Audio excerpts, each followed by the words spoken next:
Непрекъснато в квартирата ни пускат течна азот, затова картофите се жилират.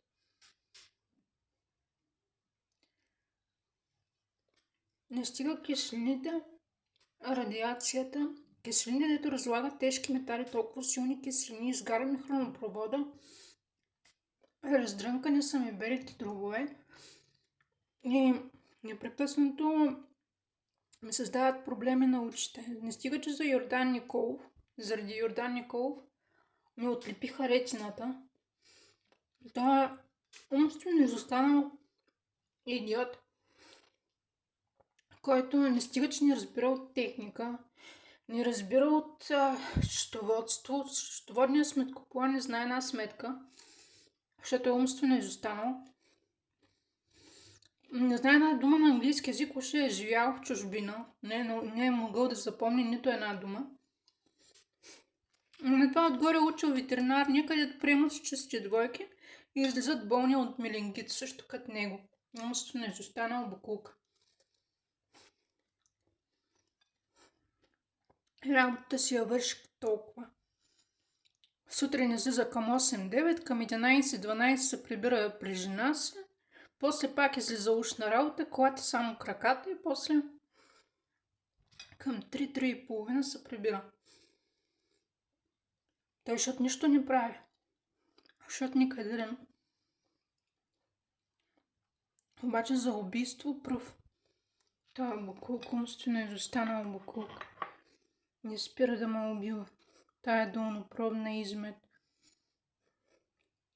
И от 20 години ме убива с рак. Започна най-напред с банския старец, чрез майка ми го прати. Да. Бански старец беше пълен с жили и някакви зелени подправки.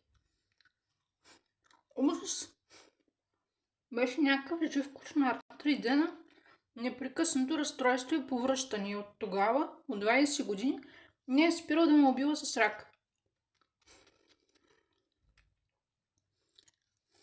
А вещи Старина Кисела от 16 години непрекъснато ме заразява с спин. Плюс, че ме псува непрекъснато. Плюс, че е бе над главата на полицаи 13 години ме убиват и ебат над главата ми. До гуша ми е дошло от тия буклуци. От около първата ми целка са ме подхванали тия буклуци да ме убиват. Вести Старина Кисела. После като ме заразила с спин, накарала обратно 3 години до първия ми секс да ме зарази. И то първия път с Петър Марчев, който пак ме заразил с спин. До гуша ми дойде от тия буклуци. Защото Йордан Николов му дал спина, пък на него Цанев му дал спина. И се прикриват едни други. После пък лекаря, защото не давам секс на никой, тръгна с спринцовка да му заразява с спин. Михаил Алексиев. Той даже името не може да си каже правилно. Пише се Михаил Алексиев, си кратко, а пък всички, даже жена му не може да му каже правилно името. Михаил му вика. Михаил се пише, а пък всички му викат Михаил. Името си той идиот не може да си каже като хората. Обаче там обезобразява жени, с силни киселини работя. Заразява се спин. Убива ме непрекъснато. Той е умствено изостанал идиот. Не е спирал да ме убива. Той не знае солата каква киселина било. Толкова е тъп. Не знам даже. Хората на село, дето нямат и основно, дето имат само основно образование, знаят, че солата неутрализира киселини. Той е идиот, се чуди дали каква киселина точно била. Я има основно образование и я не. Се държи като малумен идиот. Предполагам, че няма и основно. Поне така се държа.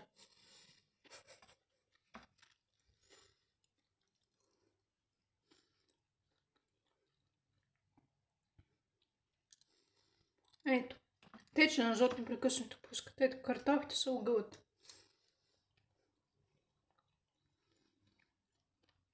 Заради Йордан Ников ми отлепиха ретината в клиника Торакс.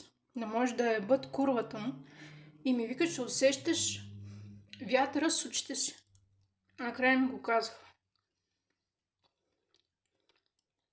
После от тези силни киселини тръгнах пач в охлаждащата ми маска за очи.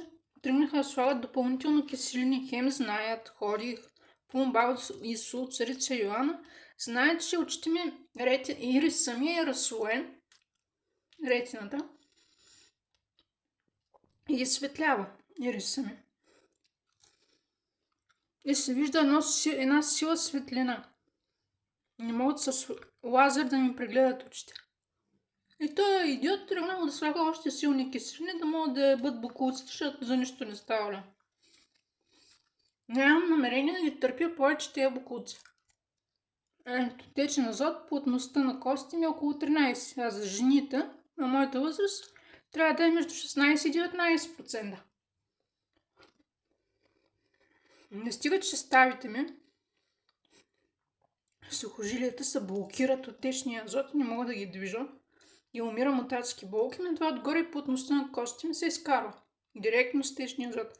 От киселините организма да ги неутрализира, пак изкарва минералите от организма и по един и по другия начин, а те киселини да ги пускат в квартирата, те разграждат тежки метали.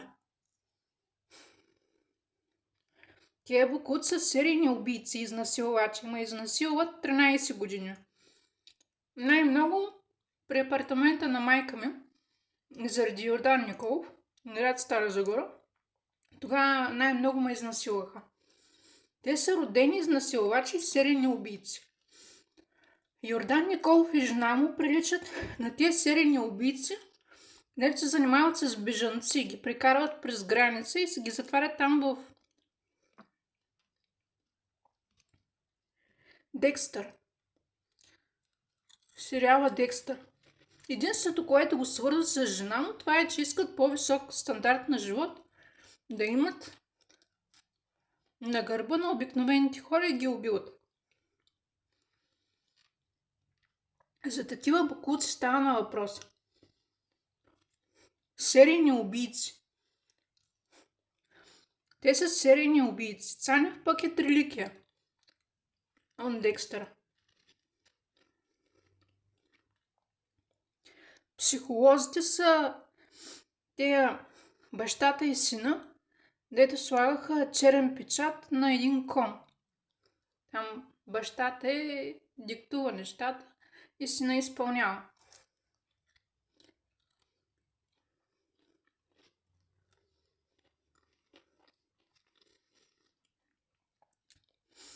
Йордан Николов е и усиновителя на Декстър.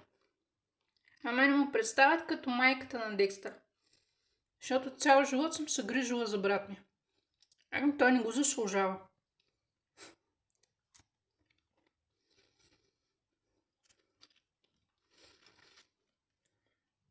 Всичките са серийни убийци. И изнасилвач. И 13 години ме изнасилват. Но погледнат за тези серийни убийци, ще разберат цялата им характеристика, там е казано. Ще открият веднага съвпадения. Какво бе тая Симона Николова, лайното, жена ми, тя цял живот не е работила. Имаха един магазин, този магазин така един човек не влезе в него.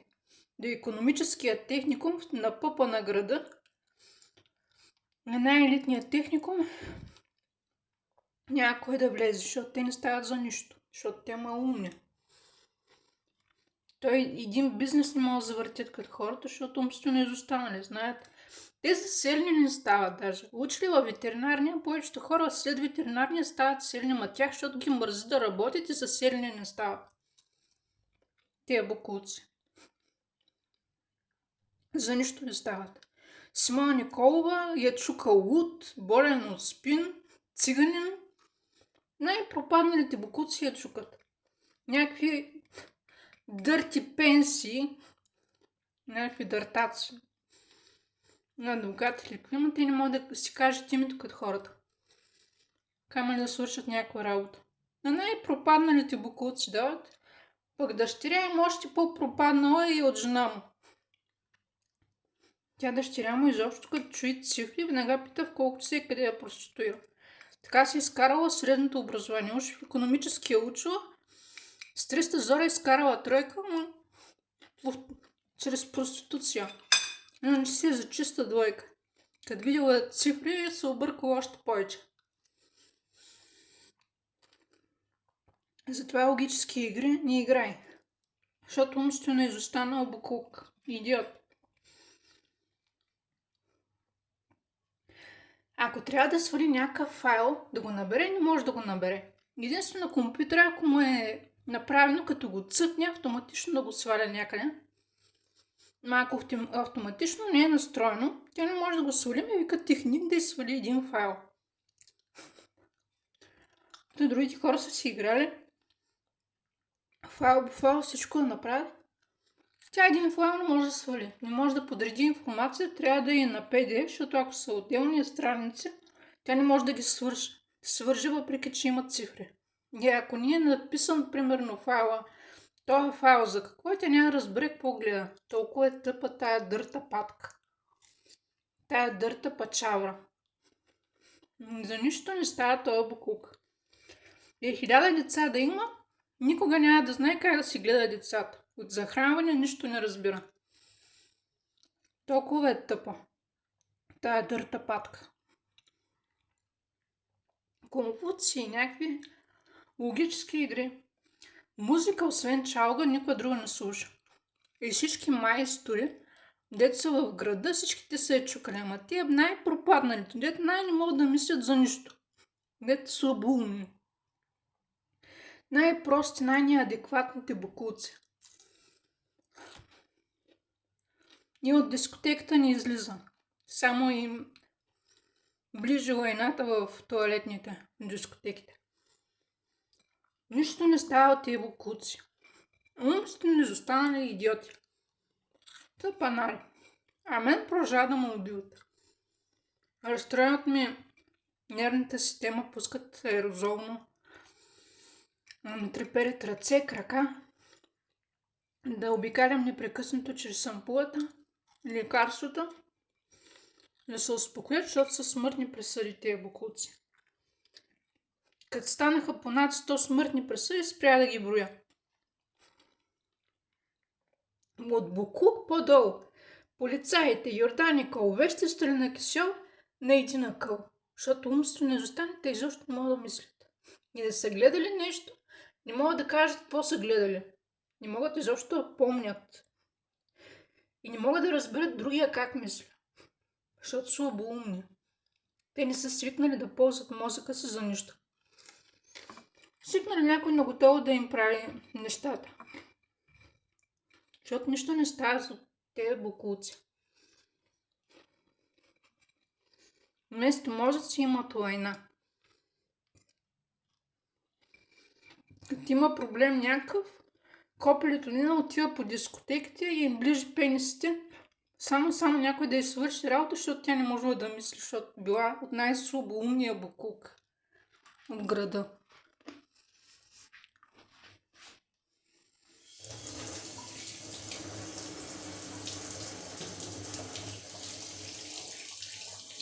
Ми вещи Сталина Кисела. Тя изобщо не може да смята безелка. Тя не знае как се смята безелка. Знае само да събира и изважда. Най-елементарното просто счетоводство. Знае да прави. С събиране и изваждане селка. Но ако е накарат да смята, 200 лева не може да ги обърне в евро. Най-елементарното. И колкото пъти и да пробва на ум да изчисли нещо, двуцифрени, трицифрени, не може тя елементарни неща не може да прави. Пък камо ли вероятности там, комбинаторики и така нататък. Абсурд. Що ще била пълен буклук. Нищо не разбира, нито от храна, нито от абсолютно от нищо не се интересува, нищо не може. грозна като смъртта, алчна, злобна, завистлива, с характер на изнасилвач и сериен убиец, бавно развиваща, защото не може да възприема информация. Като била в средното си образование, през една седмица е взимала по една седмица болнични. И така 5 години е била с фалшиви болнични, защото била слабоумна и влязла по втория начин. Даже изпит не е държала за средното си образование. Затова не може да усвоява информация. Говоря ти и трябва малко време да си почини, че се преуморява. Само като си мисли, че са й говорили нещо. Даже не е разбрала какво са й говорили. Не може да помни. Никаква информация не може да запомня. Напълно неадекватна в това отношение. И затова е умствено изостанала пък вече.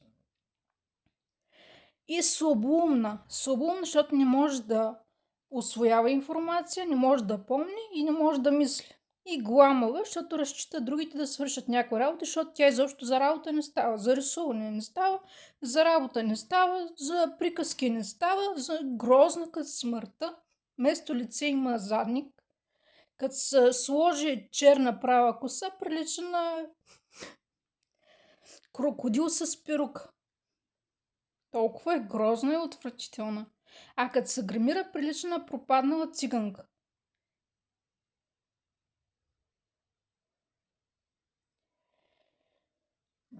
И вкуса е същия, защото е живяла цял живот в циганския квартал и бабите й са работили цял живот като чистачки. Най-пропадналата работа. Те деца са без никакво образование, работят като чистачки.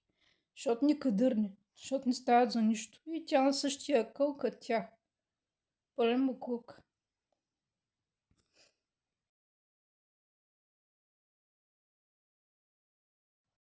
It's 7:38 p.m.